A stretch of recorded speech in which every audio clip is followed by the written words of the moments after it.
Quand je dis dans une vidéo qu'il faut fuir les meilleurs, les gens se disent que mais comment quelqu'un peut dire qu'il faut fuir les meilleurs? Oui, il faut fuir les meilleurs.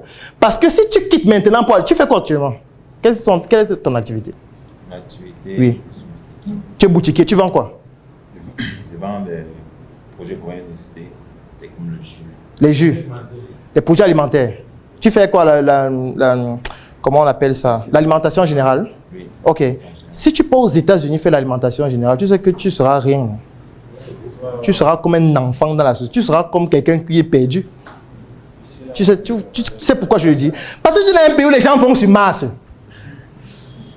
Tu es dans un pays où quand tu ne fais pas l'intelligence artificielle, les robots qui marchent seuls, attrapent des trucs en route, ça veut dire que tu n'as même pas encore commencé l'entrepreneuriat. Tu vois? Si tu arrives aux États-Unis, par exemple, maintenant en Californie, on dit que tu fais quoi? Tu dis que tu vends les jus. On va dire bon. C'est quel jus que tu vends? C'est quoi? Tu as une marque de jus, tu as 200 employés avec une usine. Tu dis que non, je prends quelques bouteilles de Pepsi, je vends. Ah! Donc tu n'as pas cher. Alors qu'ici à Yaoundé, tu peux devenir un patron. À Yaoundé, si tu fais ça, tu as 4 boutiques, 5 boutiques, tu es capable de faire, comme il a dit tout à l'heure, plus d'1,3 million par mois, c'est ça de marge, c'est ça? Tu es un patron et puis d'un bénéfice de marge. Et puis tu es capable de recruter des gens, d'être... On peut t'inviter dans une émission de télé, tu parles de ton parcours. Oui, ça se fait. Aux États-Unis, on va t'inviter pour parler de quoi? Que tu as fait quoi en fait?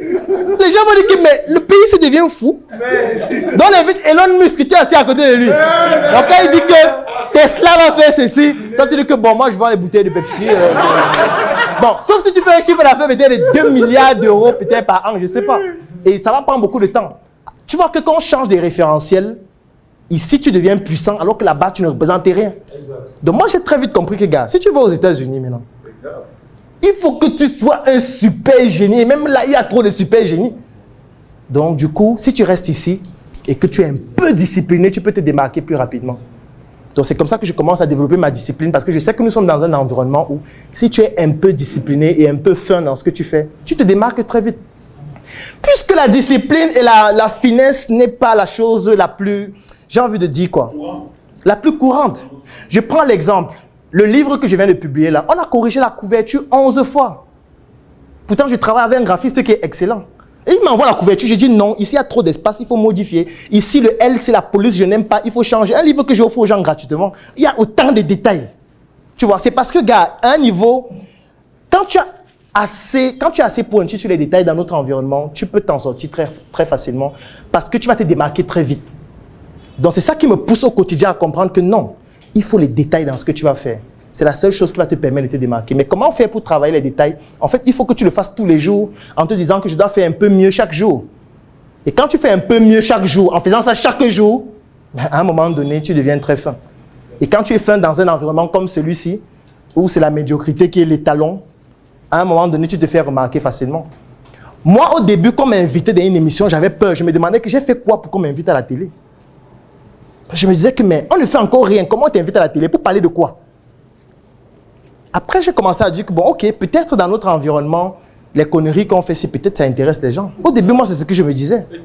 J'estimais que c'était des conneries. Puisque quand je compare avec ceux que je considère comme les modèles, on a encore des comédiens ici. Nous sommes des enfants. Nous sommes nous sommes des microbes. On ne fout rien. Je te dis, on ne fout rien. Quand tu vois les projets que les gens ont ailleurs, ça te fait peur. Tu te demandes que, mais attends, qu'est-ce qu'on est en train de faire ici? Donc, du coup, c'est ça qui a poussé à ce que je développe cette discipline-là et que je me dise, ok, comme mes parents ont décidé de me laisser à Baranté au lieu de m'amener là où je pourrais m'en sortir plus facilement. C'était ma perception à cette époque. Peut-être actuellement ça a changé, mais avant, ce n'était pas le cas. Hein. Si tu vas actuellement en 3e, tu dis à un enfant que entre les États-Unis et le lycée de Nkoleton, c'est vite fait. Hein. 99, on te dit, mon frère, il faut quoi ici? Allons aux États-Unis. C'est peut-être 20 ans après qu'ils vont dire, non, moi j'ai déjà pété mes plantations ici, j'ai déjà ça. Peut-être je n'ai pas allé en vacances, mais quand moi j'étais jeune, pour moi, c'était l'apogée. Donc c'est ce qui fait que je développe ma discipline au quotidien parce que, mais jusqu'aujourd'hui, j'ai toujours ces frustrations. Ça ne va jamais finir en fait. Maintenant, il y a eu de nouvelles frustrations qui sont venues après. Parce qu'il y a certaines frustrations dont je n'aime pas forcément en parler.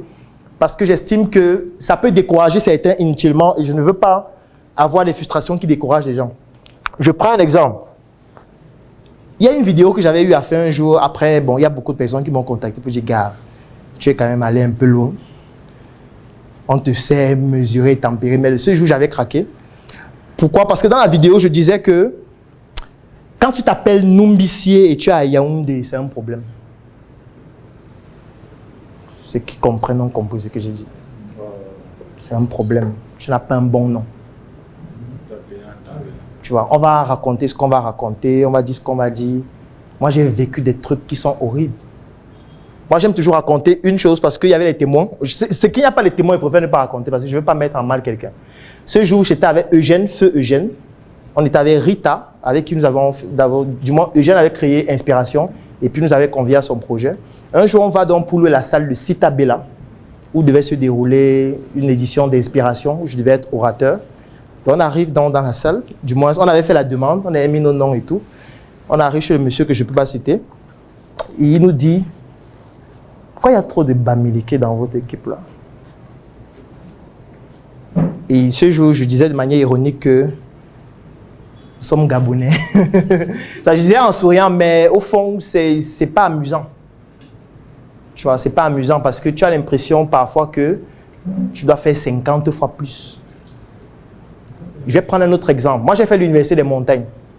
Une fois, je pense quand je faisais 5e année de médecine ou 4e année, non, quand je faisais 6e année de médecine, à la Fondation Chantal Biya, il y avait une note officielle qui nous interdisait de faire des stages là-bas. Officielle. Donc, toutes les facultés de médecine du Cameroun pouvaient faire des stages là-bas, sauf nous. Pourquoi? Nous, on va soigner les Tchadiens. Tu vois, donc, du coup, à un moment donné, tu te poses ces questions et tu te dis, bon, après, l'autre avantage aussi, c'est que tu travailles aussi un peu plus. C'est aussi peut-être ce qui est bien. Mais ça fait partie des frustrations. Si je dis le contraire, c'est que je raconte des balivernes. Ça fait partie des frustrations qui, au quotidien, te font comprendre qu'il faut que je donne plus. Quand tu quittes ce pays et tu vas dans un autre, la seule question que tu te poses, c'est qu'est-ce qui me retient ici? Moi, je me pose désormais ces questions presque chaque jour. Oui, parce que tu te dis souvent que bon, on reste ici, fait quoi? Parce que sincèrement, moi, je me pose cette question déjà presque chaque semaine. Chaque semaine, j'évalue que bon, voici ce qu'on fait ici. Quand on va ailleurs, on a 50 fois plus que ça. Dans les endroits où les gens ne nous connaissent même pas, ils nous suivent seulement en ligne. Quand on va ailleurs, on nous ouvre les portes presque partout. Quand on va ailleurs, tout est facile, tout se fait simplement. On peut gagner beaucoup plus, il y a plus d'opportunités, les gens payent plus facilement. En fait, il y a tout. Qu'est-ce qui nous retient ici? Qu'est-ce qui nous retient ici? Moi, je ne sais pas. Fondamentalement. Le siège qu'on a en Côte d'Ivoire, il est 50 fois plus beau que celui-ci. Plus grand, plus beau, avec tout. D'un quartier résidentiel. On peut aller vivre là-bas. C'est pas facile, c'est pas compliqué fondamentalement. C'est plus intéressant à tout point de vue. Donc j'ai envie de dire, parfois tu restes comme ça, tu te dis, mais bon, c'est notre pays quand même. Parce que c'est la dernière chose. Sinon, à part ça, moi je ne sais pas. Sincèrement, moi je ne sais pas ce qui me retient ici. Je ne sais pas. Je ne vois pas ce qui me retient au moment à rester ici. Non, il peut rester ici lui-même. Il peut venir de temps en temps où je suis. On peut m'aller vivre là-bas ensemble. Il fait quoi ici? Je me dis, c'est pas un truc qui peut nous retenir fondamentalement à rester ici. Avant, j'étais contre les gens qui voyageaient. Et quand quelqu'un quittait le pays, je dis non, tu n'es pas un patriote. Maintenant, il comprend parfaitement. Quand quelqu'un quitte ce pays, je dis mon frère, je peux comprendre qu'à un moment donné, tu te dises que dégagez avec ça. Oui, ce pays est hostile aux gens qui sont excellents. Hostile, carrément. Moi, je connais des gens qui sont excellents, mais il ne peut pas faire une semaine ici. Parce qu'il a l'impression qu'il n'y a que des fous. En fait, quand il se balade en route, il parle de quelque chose. Les gens sont étonnés, ils se disent que mais... Là où je suis parfois le plus faible. Mais ici, je parle de ça. Les gens me prennent pour un fou. Donc, du coup, c'est mieux que j'aille rester là, parce que ici, ça ne sert à rien. Donc, du coup, moi aussi, je me dis que j'ai ma part à apporter parce que j'ai ce proverbe qui dit que voilà, un enfant a été éduqué par tout un village. Moi, je n'ai fait mes études qu'ici. Moi, je n'ai jamais voyagé.